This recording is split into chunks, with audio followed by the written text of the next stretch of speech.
దయచేసి శ్రద్ధగా వినండి. ఇది ఒక విమాన దాడి హెచ్చరిక మాక్ డ్రిల్ సందేశం. మే 7వ తేదీ నాడు ఎయిర్ రేడ్ వార్నింగ్ సైరన్స్ విమాన దాడి హెచ్చరిక సైరన్లు మోగుతాయి. ఇది సాధారణ మాక్ డ్రిల్ కావచ్చు, లేదా అత్యవసర పరిస్థితి కావచ్చు. ఈ సమయంలో మీరు వెంటనే సురక్షిత ప్రాంతాలకు తరలాలి. బంకర్లు, భద్రత గల గదులు, భవనాల లోపలికి వెళ్ళండి. బయట ఉండరాదు. లైట్లు ఆపేయండి. అద్వారకంగా వెలుగులు శత్రు విమానాలకు లక్ష్యంగా మారతాయి.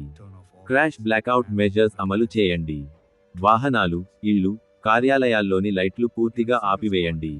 నగరం చీకటిగా ఉంచడం ద్వారా శత్రు దాడిని నివారించవచ్చు. క్యామఫ్లాజింగ్ వైటల్ ఇన్స్టలేషన్స్. ప్రభుత్వ కార్యాలయాలు, పవర్ ప్లాంట్లు, కమ్యూనికేషన్ టవర్లను పచ్చదనం లేదా ఇతర కవర్లతో కప్పివేయాలి. పౌరులు మరియు విద్యార్థుల శిక్షణ అత్యంత అవసరం.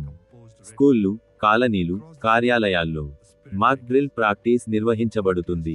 ఈ సమయంలో మీరు నేర్చుకోవాల్సినవి: అత్యవసర సమయంలో ఎలా స్పందించాలి, సురక్షిత ప్రదేశాలు ఎక్కడ ఉన్నాయో తెలుసుకోవడం, మొదటి సహాయ చర్యలు, ఫస్ట్ ఎయిడ్, కుటుంబ సభ్యులను ఎలా చేరుకోవాలో అవగాహన కలిగించుకోవడం, భయపడకుండా చాకచక్యంగా ఎలా వ్యవహరించాలో తెలుసుకోవడం. ఎవాక్యుయేషన్ ప్లాన్స్ కూడా ముందుగానే సిద్ధం చేయబడతాయి. అత్యవసర సమయంలో ప్రజలను శాంతియుతంగా ఖాళీ చేయడం చాలా ముఖ్యం. Background siren fades out. ఇది మాక్ డ్రిల్ మాత్రమే, కానీ నిజమైన పరిస్థితిలో మీరు నేర్చుకున్న ఈ విషయాలు మీ ప్రాణాలను రక్షించగలవు. సహకరించండి, సురక్షితంగా ఉండండి. భారత ప్రభుత్వం చే జారీ చేయబడింది.